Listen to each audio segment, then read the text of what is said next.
Bonjour, je suis Frédérique Rose, comme la fleur, mais avec un Z comme Zanzime.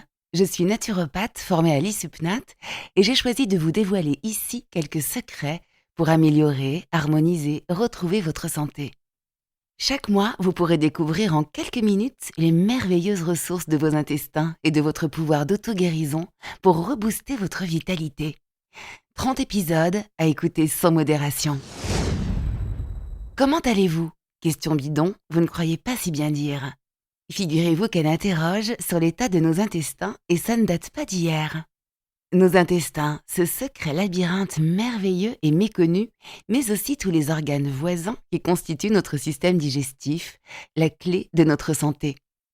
Aujourd'hui plus que jamais, avec la malbouffe, le stress et nos rythmes effrénés, que celui qui n'a jamais eu mal au ventre lève la main, il est capital de comprendre comment ça marche, ce qui cloche et comment chouchouter notre bidon. Amicalement Ventre prend votre santé pour le nombril du monde. Où on vous dit pourquoi, comment être en pleine forme, ça passe toujours par votre système D, D pour digestif. Où on vous donne les solutions naturelles et naturaux pour bichonner votre deuxième cerveau. Et en bonus, vous verrez qu'en général, c'est gratos. Immunitaire, mon chat Watson, c'est le thème de ce 8e épisode d'Amicalement Ventre. Mais le système immunitaire, c'est quoi ? C'est notre capacité à nous protéger des maladies et des infections. C'est un ensemble complexe et interactif d'organes et de cellules qui a 3 missions fondamentales, mon cher Watson. 3 fonctions anti-agression.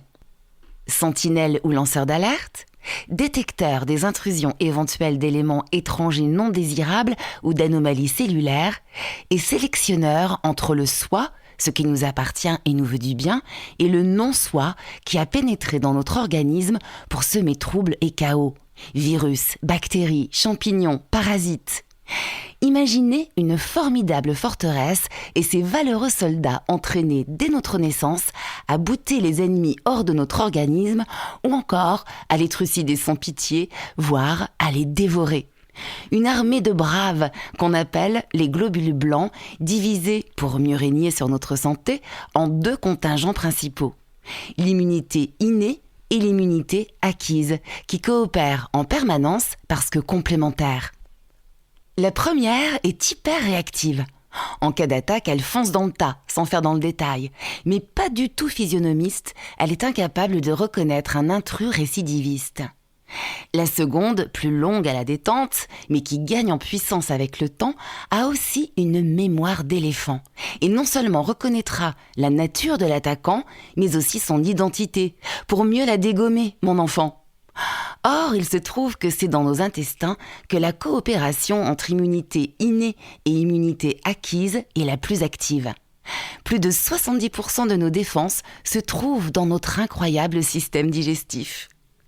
L'immunité innée, sorte de Rambo même pas peur, notre première barrière anatomique, se concentre sur notre peau, sur nos poils de nez et d'oreilles, oui, dans nos sécrétions comme la salive, et surtout dans notre flore microbienne.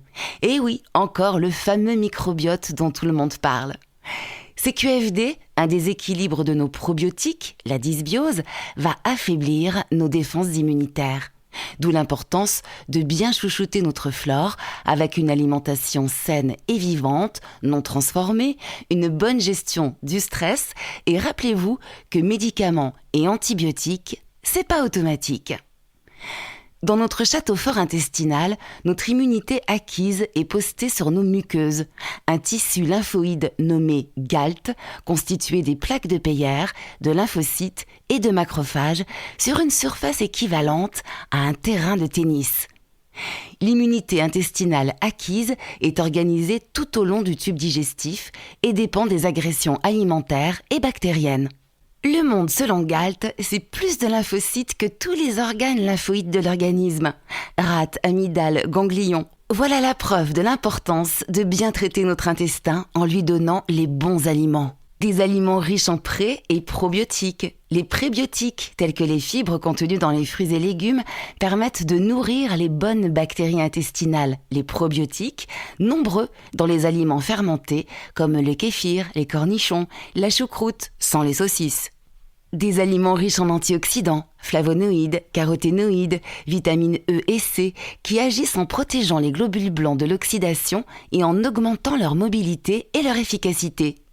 Persil et kiwi pour la vitamine C, poisson gras pour la E, jaune d'œuf et noix du Brésil pour le sélénium, fruits de mer et céréales complètes pour le zinc. Si on dit une santé de fer, c'est bien que cet oligo-élément est essentiel à notre système immunitaire. On le trouve en grande quantité dans la viande rouge. Pour les végétariens, choisissez votre complémentation avec vigilance, toujours d'origine naturelle. Pareil pour le cuivre, un activateur d'enzymes à l'action antibactérienne et antivirale. Enfin, veillez à un bon apport en vitamine A qui n'a pas son pareil pour combattre les infections en activant la production de globules blancs.